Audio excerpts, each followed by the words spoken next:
Today we maliciously comply with someone's request to use a copyrighted character. We'll get into that in a bit, but first, you can do whatever you want, just don't push this button. It's election season in my country. I don't live in the US, I live in New Zealand, and this joke came up amongst my crew. I work for a fairly large company within the events team, and I handle all the AV for events internally within our company. So if you need microphones, projectors, speakers, laptops, that will most likely go through me in some various capacity. Occasionally, we hire out our venue spaces to external clients because they look pretty nice and professional for corporate events. A political party wanted to use our venue for one of their rallies. Company policy is that we remain neutral in politics and treat them as any other client. No discounts, no special treatment. That's fine by me and makes sense because imagine the PR disaster for publicly favoring one political party over another. Anyway, in order to save on costs, this political party was fine with using our equipment,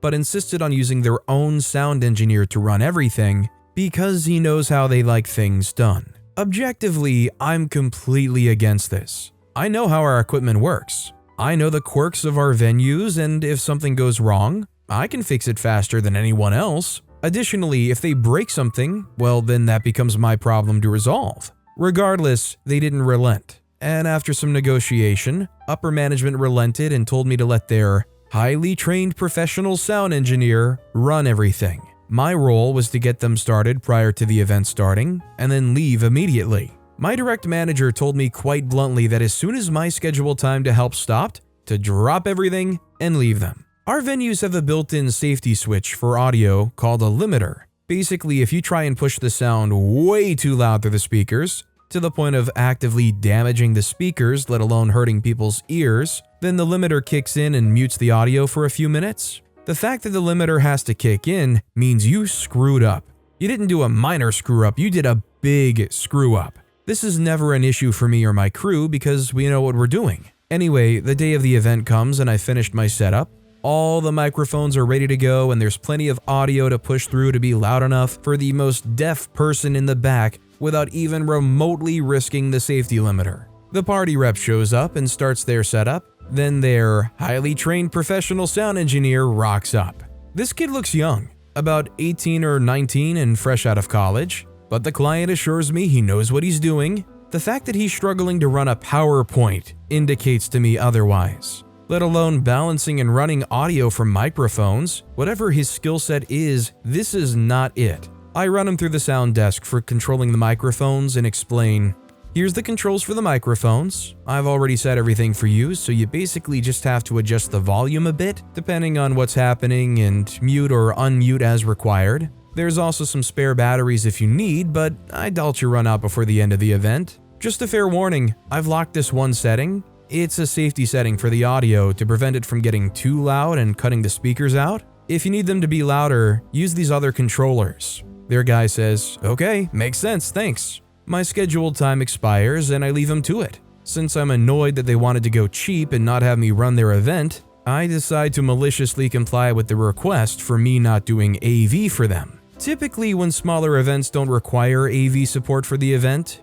some dude giving a PowerPoint presentation with a single microphone does not warrant paying almost $1,000 for me to sit down in the back and do nothing for the whole day. I would go and do other tasks. If something failed, then they could call me and I'd come running back. This happened rarely and it was typically a user error fault, but the fact that it could be a failure outside the client's control, such as a failed projector, warranted us being nearby enough to respond if something happens. However, this client is so insistent that they don't need or want my support, so I go home. Doing 1 hour of work and getting paid for a full day is great for me, and as I don't work fixed hours, I work when events happen, so the 9 to 5 workday doesn't exist for me, as I have no other tasks on my list for the day. 10 minutes later, I get a phone call from the client. You need to come back, the sound isn't working. I said, sorry, I can't do that, I'm off site. And you were insistent on not having AV support from us during the event. They say, but the microphones aren't working.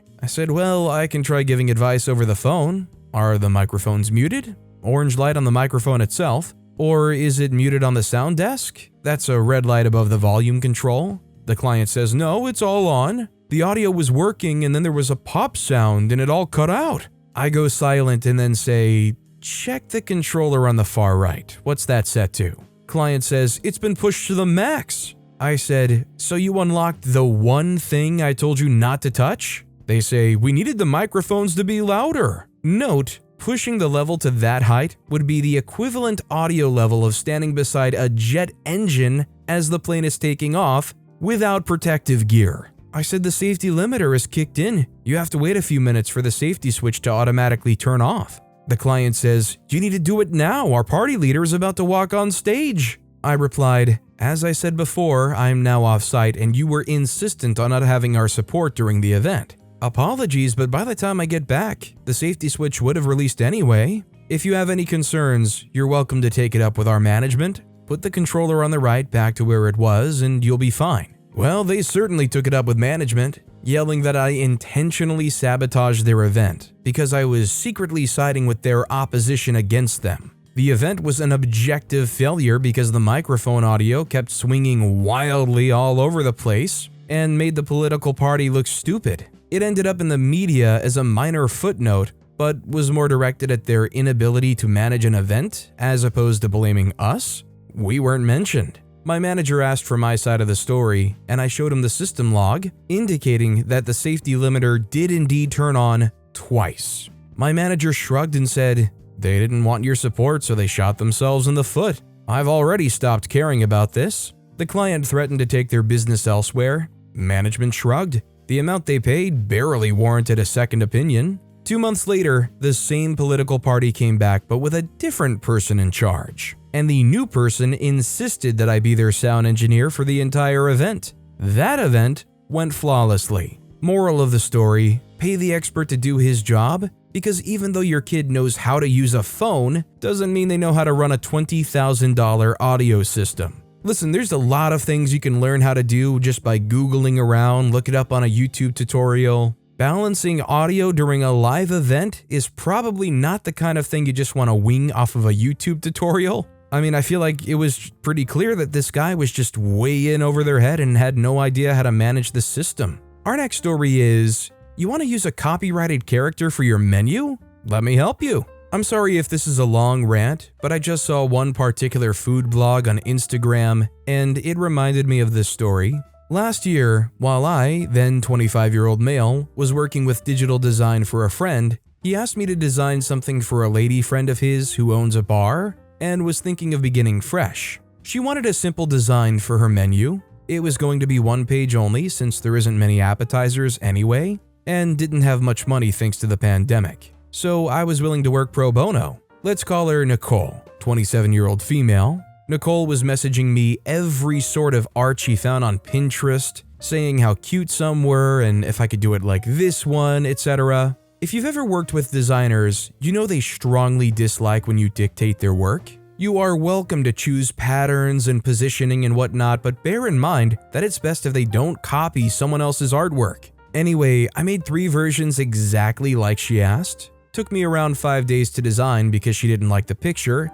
that she took, or something. It happens, I was okay with it. Design number 1 was too colorful. She didn't like too many colors. There were 3 main colors. Number 2, I don't remember what she said about it. And number 3, ooh, I love it! Thank God it was over. But could you remove this table at the bottom? Also, the character doesn't represent my bar that much. While my degree was something out of a YouTube tutorial, I could call myself a designer, since most of my clients loved my work, and some professionals were over the moon when I showed any of my projects. I never studied for real because it wasn't my career, but I digress. Nicole's sister, Natalie, 20-year-old female, on the other hand, read a book and was ready for the workplace. No, really, she read one book about design and color theory. She went to Nicole and demanded to know why she wouldn't come to her in the first place. Long story short, I was in a group chat with Nicole and Natalie, being bombarded with JPEGs of many cute characters holding plates. And then on the 3rd day,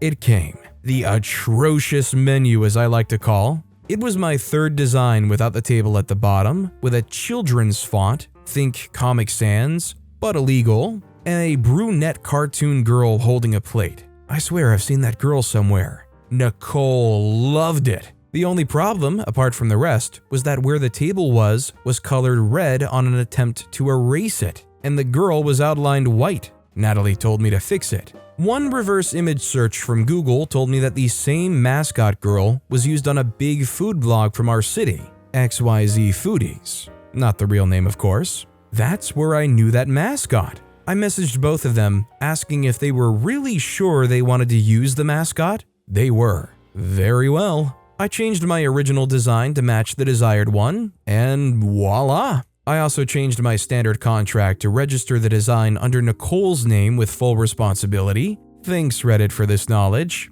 Contract signed and copied. Art delivered. Case closed. Until 3 months later, I received a letter on my mail. Oh, I was being notified. It was faster than I expected. The original artist for the blog's mascot was suing me. It wasn't a formal sue. I just don't know the term in English, but his lawyer went and told me I did something wrong. I contacted my mom's lawyer and she was a little concerned. Copyright is really, really bad, and most lawyers were not equipped for it because it's uncommon to us non-famous people. I told her about the crap storm of the previous semester, and she was, alright, let me tell him. The gist was that while I indeed designed the menu, and eventually the same mascot was used for the logo, I was 0% responsible per agreement. And another 3 months went by before I woke up to my cell phone having a seizure from the incoming texts and calls. Nicole and Natalie were ticked. What the freak? Why are we being sued because of your design? And solve this mess right now. I said, I'm sorry, what happened? Nicole said, I'm being sued. I just received the notification at my bar. I said, is it the design? She says, yes. What did you do? Did you do this to me? Why? I said, I didn't do a thing. I just did what you and Natalie asked for. Natalie says, what? Why are we being sued then? I said, possibly because you used the character from XYZ Foodies. She says, using another character on a design doesn't do this. You told XYZ Foodies, didn't you? I said, why would I do that? The girl goes around the city trying every new bar and restaurant. I even asked if you two were sure about using the art. There was a meeting with their lawyer. I think he also read one book, might be two. My lawyer, Natalie, Nicole, me, and the friend I was working with, invited by Nicole herself. The dude was saying stuff about design being the artist's responsibility and stuff like that. My lawyer, bless her heart, pulled a copy of my single-page contract stating clearly, I, the client, take full responsibility for the design and everything that comes with it. The line is longer, I'm just lazy to look up the entire clause. After she read it out loud, everyone was quiet until Nicole opened her mouth. She said, so how are you gonna help us? My lawyer said, we aren't. Their lawyer said, we can close a deal. You pay 50% of any legal fees incurred from the dispute with XYZ artist, and we won't sue you. My lawyer replied, or we can shake hands and you leave my client alone, because if you sue and lose, we are going to court again for emotional damage and emotional distress at work for my client. Are we clear? Their lawyer said, have it your way then, and with a smirk, the dude left. My lawyer, confused, just sat there organizing her 2 papers, and the sisters were sitting there, arms crossed and annoyed looks on their face. My friend looked at Nicole and said, you know you're in the wrong, right? Nicole sighs. I'm sorry, OP. Thank you for your time. We left, and I never heard from Nicole or Natalie again, except for the time I went to her bar and saw that the sign was just Nicole's Bar with a beer company logo. This time it was legal. She was not happy to see me. To be honest, although OP did ask, are you guys sure about this? I feel like OP should have been brutally honest with them and said, I'm pretty sure this is somebody else's design. If anybody catches on to this, you're going to get sued. Also, I think OP was mentioning that they probably got a cease and desist, not a lawsuit. But I mean, hey, if you want that money and you want to close the deal, I suppose it's a pretty smart stroke of genius to make sure that they are completely liable for any legality of that design and collect your money, do what they wanted, and get the heck out of there. The only thing that sucks is they probably still had some kind of lawyer fees here at the end, right? But with that being said, that's all the time we have for today. Now, if you want to hear another absolutely crazy malicious compliance story, check out that video on the left. Or if you missed my latest video, check out that video on the right. That said, I'll see you all next time. with some more stories.